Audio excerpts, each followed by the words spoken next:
Assalamu alaikum, brother Imran. My name is Muhammad Umar Jaiswal, and I'm a new Muslim.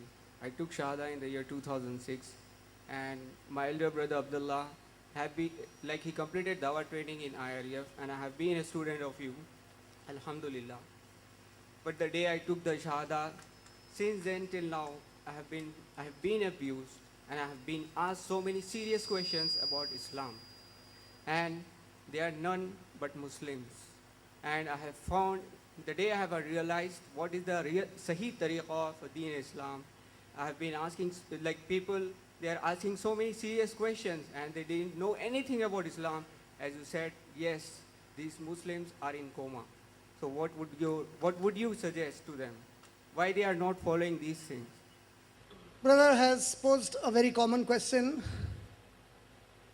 In our society today, you and me have been programmed to always play a blame game. The blame game.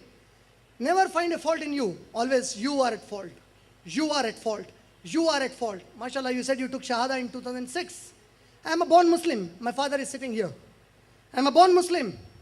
He was my motivating force. But till 1998, I was like any other Muslim you are talking of. In 1998, I met Sheikh Ahmad Didat. I realized my responsibility, and Allah guided me after that when I put a little effort.